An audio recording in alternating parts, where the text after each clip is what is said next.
Bom dia, irmãos, mais uma vez. Vamos abrir nossas Bíblias. 1 João, capítulo 2. 1 João, capítulo 2.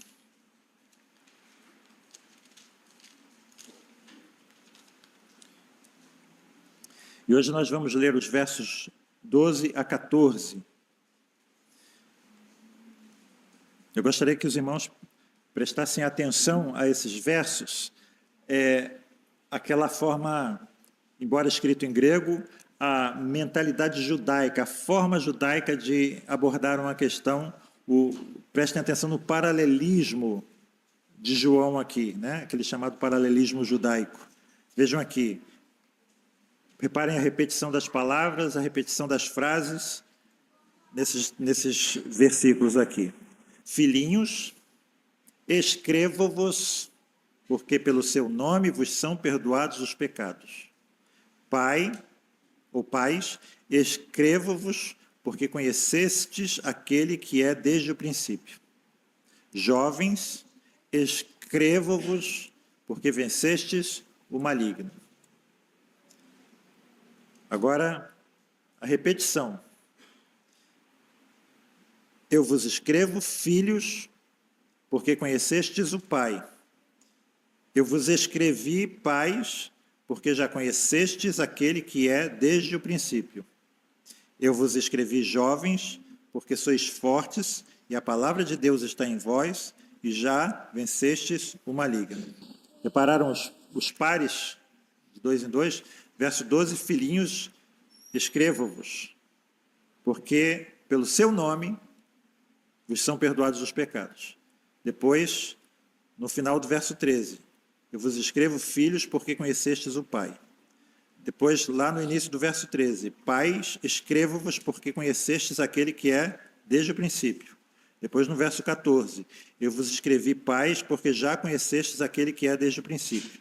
E, finalmente, no final do verso 13, jovens, escrevo-vos, porque vencestes o maligno.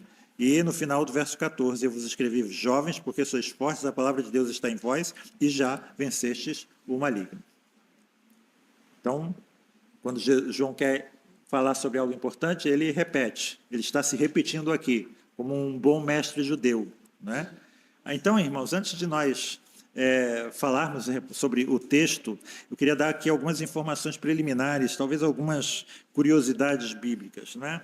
Primeiro, essa forma judaica de se expressar, a mesma verdade duas vezes, não é?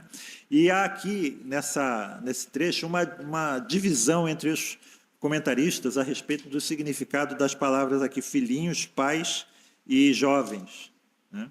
Alguns comentaristas ensinam que João está aqui se referindo às crianças, aos jovens e às pessoas mais maduras, como as 3 faixas, os 3 estágios, né, de idade principais na igreja. Outros comentaristas dizem que, na verdade, João está se referindo aqui aos estágios espirituais de desenvolvimento. Os novos convertidos, os recém-nascidos na fé, seriam os filhinhos, né, os jovens e depois os mais amadurecidos na fé.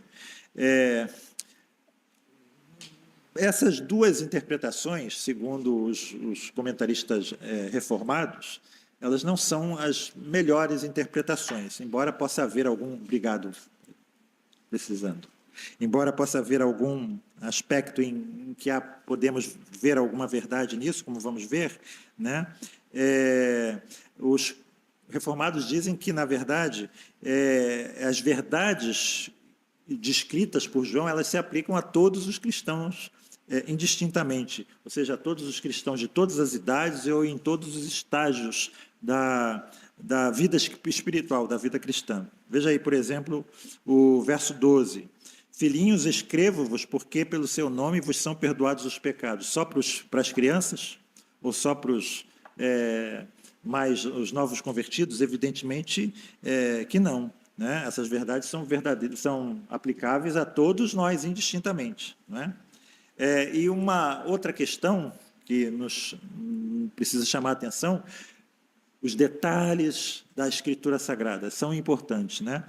Se você ver a carta como um todo, você vai reparar que o apóstolo João já maduro, ele usa esse termo filhinhos ao longo da sua epístola, não para descrever as crianças e nem tampouco para descrever os novos convertidos, mas ele usa essa expressão filhos ou filhinhos para descrever os destinatários da carta, todos os destinatários da carta, ou seja, os crentes em geral são chamados de filhinhos ou filhos pelo apóstolo João, né?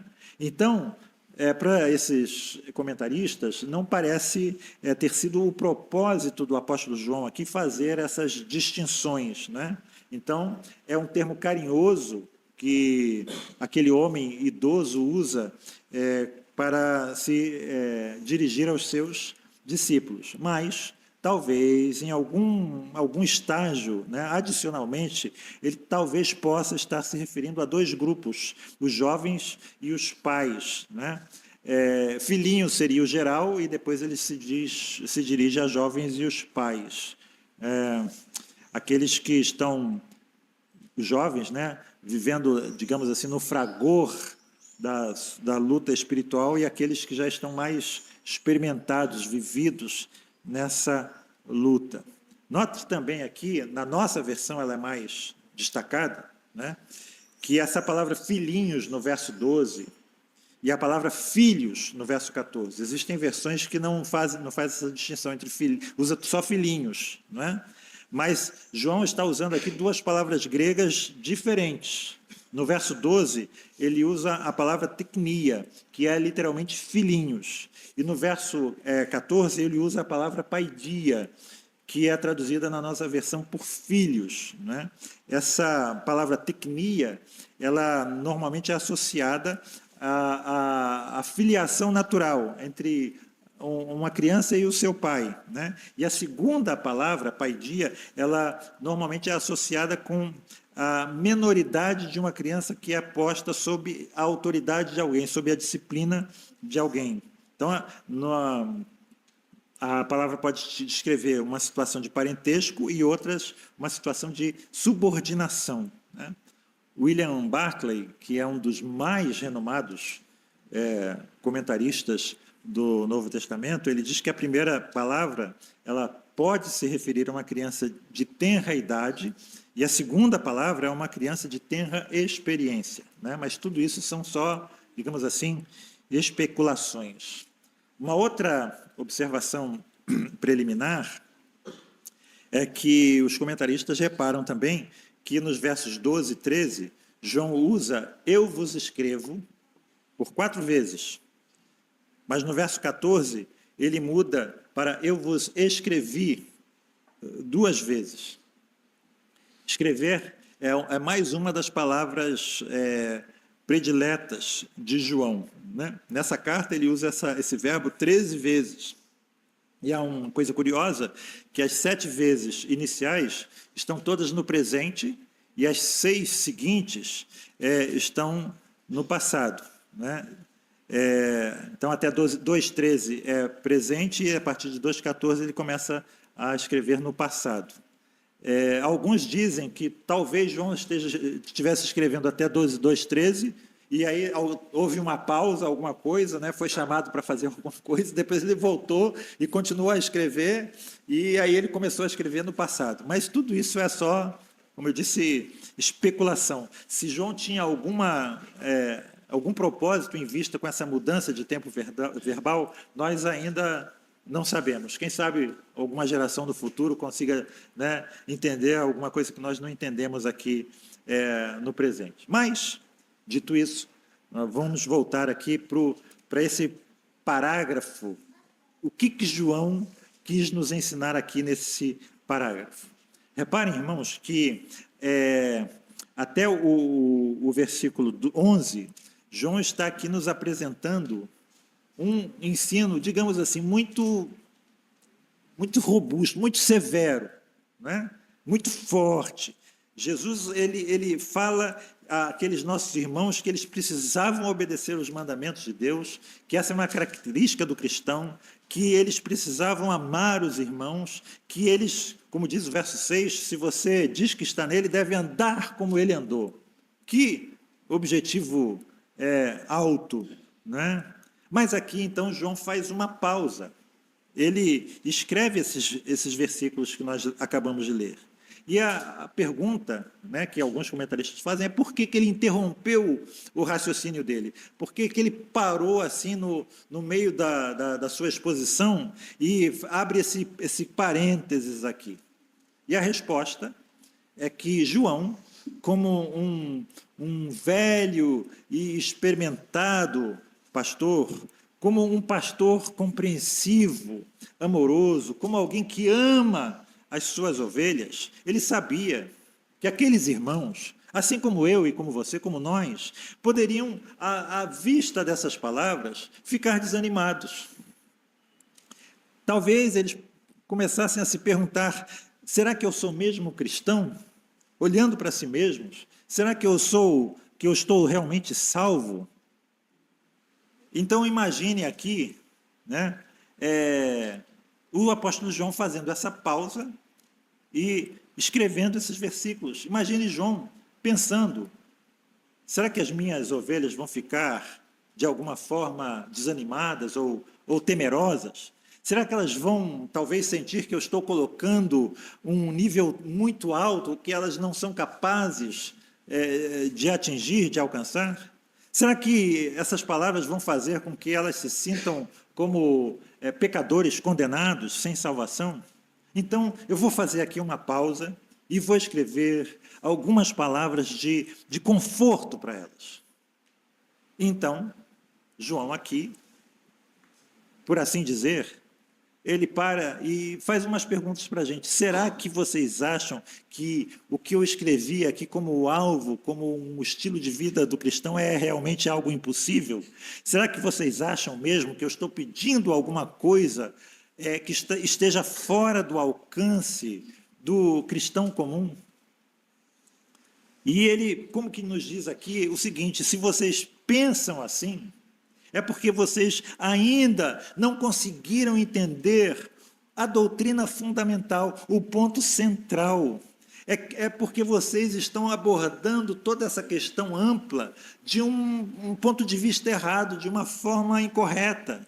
Então, eu não vou seguir adiante, eu não vou dar mais um passo, enquanto eu não estiver convencido de que nós estamos realmente convictos e de acordo com relação às bases, os alicerces, os fundamentos da nossa fé. Não vai adiantar eu seguir adiante com a construção do prédio se existe alguma coisa ainda errada com o alicerce. E essa, então, irmãos, é a maneira pela qual o apóstolo João passa a fazer isso. Ele diz que está escrevendo aquilo que ele escreveu com base em algumas determinadas suposições. Ele supõe que aqueles destinatários conheçam algumas coisas. E ele diz aqui: filhinhos, eu lhes escrevo porque os seus pecados foram perdoados, graças ao nome dele, ao seu nome. Que nome é esse? Nós sabemos. Ao nome de Jesus. Pais, eu lhes escrevo porque... Ou seja, à luz do fato de que vocês realmente conhecem aquele que é desde o princípio. Quem é? Jesus. Jovens, eu escrevo porque vocês venceram o maligno. Ou seja, João está dizendo o seguinte: eu tenho como pressuposto, e um pressuposto básico, é que se vocês não tiverem certeza disso, o que eu escrevi não vai ser realmente compreendido da forma como eu espero que vocês compreendam. Eu não vou poder escrever: não amem o mundo, nem as coisas que há no mundo, se vocês não tiverem compreendido isso. Por isso eu preciso ter certeza de que vocês estão de acordo sobre essas coisas. Então, Martin Lloyd-Jones, ele diz o seguinte, uma frase: nestes 3 versículos temos o próprio fundamento, o mínimo irredutível da posição cristã. Tem um livro do Olavo de Carvalho, não estou fazendo propaganda dele, não, tem coisas boas, tem coisas terríveis, né? mas é o mínimo que você precisa saber para não ser um idiota. É isso? É isso? Uhum. Então, o que eu vou expor aqui é exatamente isso. O mínimo que vocês precisam saber para não serem idiotas na vida cristã. Ok? Então, quais são esses pressupostos básicos aqui, por trás dessa instrução de João, que ele repete 2 vezes, né? Por trás dessas instruções prévias de obedecer aos mandamentos, amar os irmãos, odiar o mundo e todas as outras instruções que nós vamos ver aqui, né? Primeiro pressuposto é o seguinte: eu escrevo porque os seus pecados foram perdoados graças ao seu nome. Em outras palavras, João escreve sobre o pressuposto de que nós cristãos não somos pessoas que estamos em busca de um perdão futuro, que nós cristãos não somos pessoas que estão tentando merecer um perdão que ainda não nos foi dado. João escreve sobre o pressuposto de que nós somos pessoas que sabem que já foram perdoadas por Deus. Esse é o pressuposto básico, fundamental, o mínimo que você precisa saber para não ser um idiota na vida cristã. Então, um teste aqui para nós. Se alguém perguntar a você se os seus pecados já foram perdoados, o que você diria? Eu me lembro, uma vez, eu li no jornal o Dom Helder Câmara, tem a avenida lá, né? Agora, a antiga suburbana. Dom Helder Câmara, bispo da Igreja Católica, um expoente da teologia da libertação, já idoso, perguntaram para ele: quando o senhor morrer, o senhor vai para o céu? Ele disse: não sei. Eu espero que sim. Não tenho certeza. Tomara que sim. Se alguém perguntar para você: seus pecados estão perdoados? O que você diria? Não sei. Espero que sim. Estou buscando esse perdão. Estou orando por isso. Não tenho certeza. Mas eu tenho esperança que eles serão perdoados. O Henrique, na última mensagem que ele pregou aqui à noite, ele falando sobre alguns cristãos que dizem assim, né? Estou lá no... Pequei, eu vou primeiro me consertar para depois voltar para Deus. Eu preciso me consertar primeiro para depois voltar para Deus. Como que você vai se consertar sem Deus para depois voltar para Ele?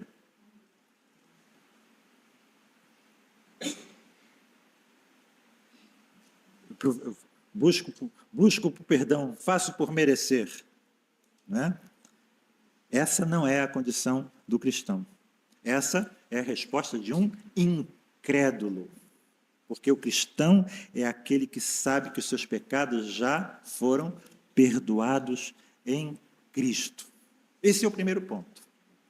Dando um passo a mais, a gente pode dizer também que a nossa certeza, que a nossa segurança quanto ao perdão dos nossos pecados, ela se baseia naquilo que nós sabemos a respeito da forma, da maneira pelo qual os nossos pecados são perdoados.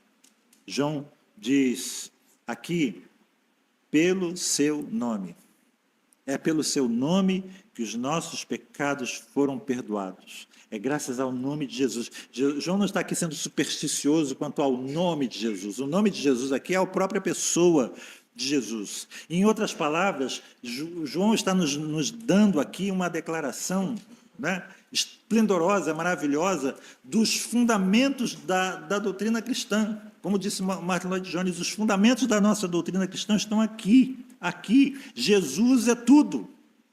Ele é a base da nossa certeza, da nossa segurança. Nós somos perdoados por causa da obra perfeita, consumada, completa do Senhor Jesus na cruz, em nosso favor. Lembrem do que ele disse: está consumado. O que significa isso? Que não existe nada a ser acrescentado. Tudo foi feito, tudo que foi necessário para a nossa salvação já foi feito. E ele expôs isso dessa forma, nos versículos 1 e 2 do capítulo 2. Eu escrevo essas coisas para vocês, para que vocês não pequem.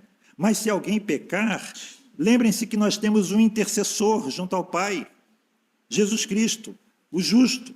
Ele é a propiciação pelos nossos pecados. Não somente pelos nossos, mas pelos pecados de todo mundo.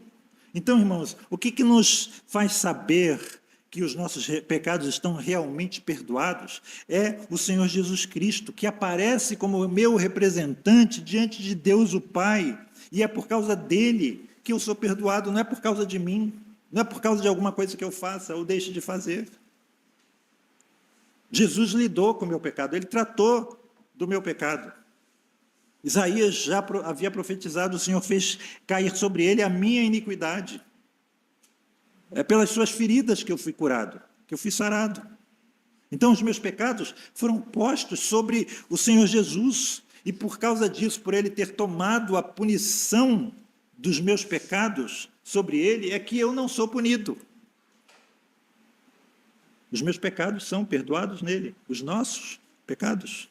Então, reparem, irmãos, que a própria justiça de Deus estabelece esse fato de que eu sou perdoado porque Cristo foi castigado no meu lugar. Então, essa é a certeza da nossa esperança, da nossa segurança. Nós podemos estar convictos disso. Mas alguém pode dizer assim, mas eu não me sinto bom o suficiente para dizer que os meus pecados foram perdoados. Eu tenho muita consciência da minha própria indignidade.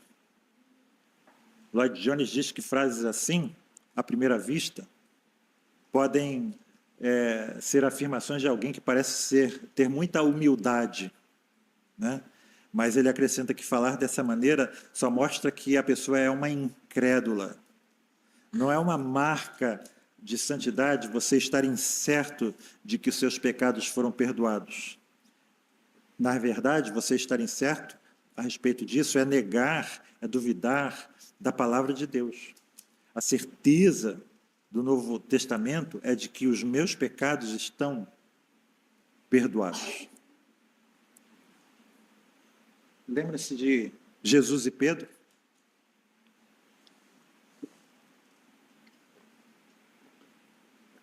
Será que o pecado de Pedro, ao negar Jesus usando palavras chulas diante daquela empregada, daquela criada, foi de natureza diferente do pecado de Judas? Ambos negaram a Cristo. Será que o pecado de Judas é um pecado imperdoável?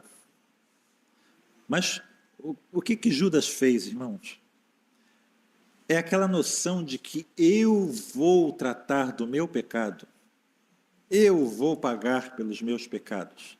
É a suprema arrogância e negação daquilo que Cristo faz por mim. Não aceito o que ele fez, eu vou pagar com o meu próprio sangue, ele se mata, ele tira a sua vida. Eu vou pagar com a minha própria vida. É o tipo de mentalidade oriental, né, de alguns políticos que às vezes são pegos lá em subornos, em corrupção, e eles se matam. E isso lava a honra da pessoa. Tudo foi resolvido com o araquiri, né? Não é assim, embora talvez, né, a gente pudesse adotar alguma coisa parecida aqui, mas não é assim. É a suprema negação do sacrifício de Jesus. Não sou eu que vou resolver esse problema, é Cristo que resolve e ele já resolveu. Então, essa é a primeira coisa que nós precisamos saber. Não adianta, diz João, eu seguir escrevendo se você não estiver convicto de que o Senhor Jesus tomou sobre si os seus pecados e morreu e ressuscitou para justificar você. A segunda questão, irmão, que todo cristão deve saber aqui, é a forma pela qual o pecado pode ser vencido. Ele diz aqui, 1 João 2,13, jovens, escrevo-vos porque vencestes o maligno. E no 2,14, eu vos escrevi, jovens, porque sois fortes, a palavra de Deus está em vós, e já vencestes o maligno. Reparem aqui como João escreve. Ele diz: jovem, eu escrevo porque vocês venceram. Não porque vocês já irão vencer, mas porque vocês já fizeram isso. Já está no passado. E qual é o significado disso aqui, irmãos? O significado é o seguinte: que para João, no momento em que você crê no Senhor Jesus, você já está tendo a vitória sobre o maligno. Não uma vitória completa, não uma vitória absoluta, total, definitiva, mas vitória.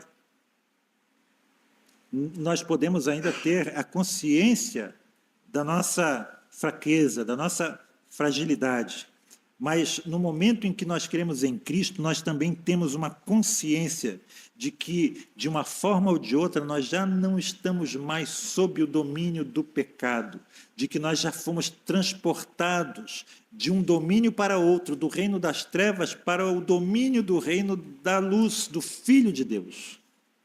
Nós não somos mais cidadãos do reino das trevas, nós estamos agora debaixo de uma outra cidadania, não somos mais dominados por ele. Nós sabemos que o diabo é poderoso, ele tem muito mais poder do que nós, e talvez muitos tenham medo dele na sua fraqueza, mas há um poder em você, há alguém em você que é maior do que ele, que é maior do que todo mundo. Então, nós podemos saber que Satanás é, de fato, um inimigo que foi derrotado. João diz que ele é como um leão rugindo. Ele é como um leão, mas não é o leão. Nós sabemos quem é o verdadeiro leão. Ele só finge que é. Ele faz caretas e etc. para você ficar com medo.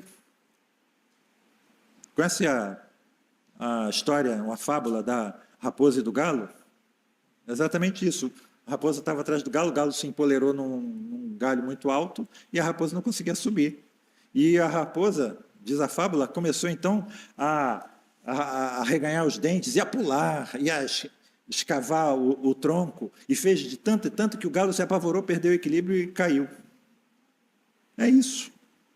Não se apavore, não tenha medo. Ou seja, se nós prestarmos atenção a ele, nós seremos tolos idiotas.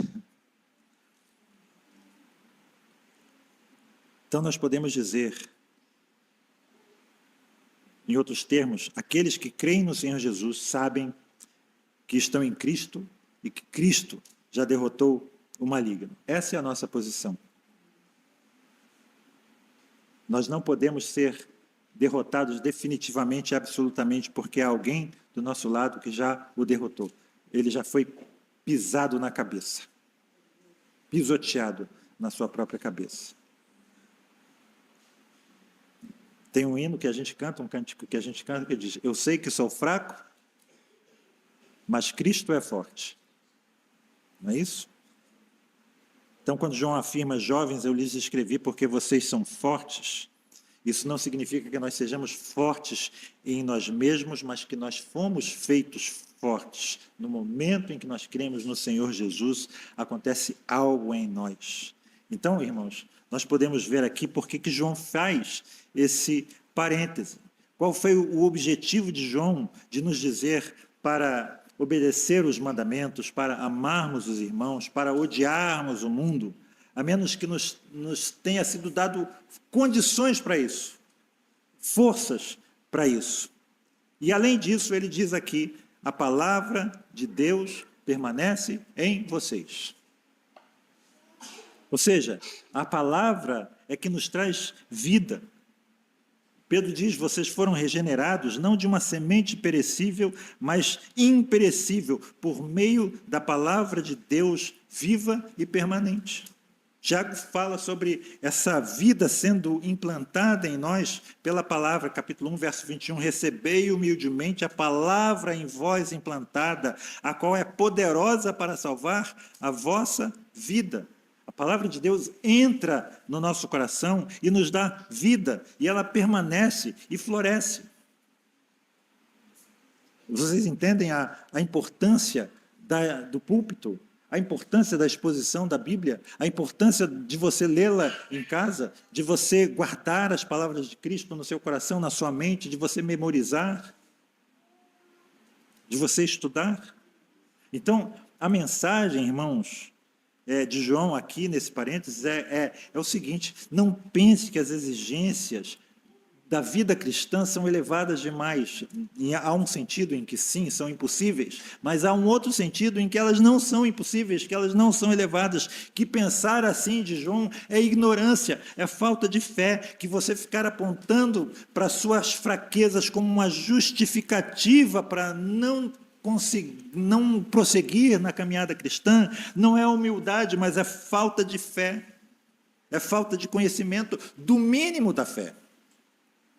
Então, em outras palavras também, João está dizendo aqui, é que nós não temos o direito de dizer que nós somos fracos. Não tem cabimento você dizer que não tem recursos, porque Jesus disse que você tem os recursos.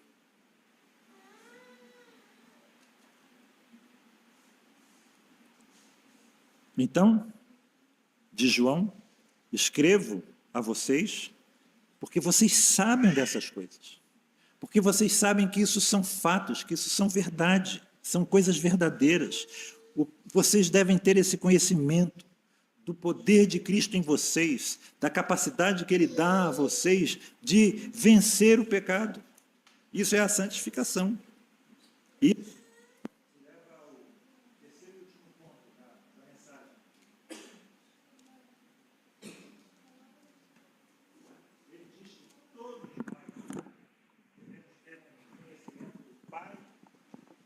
filho.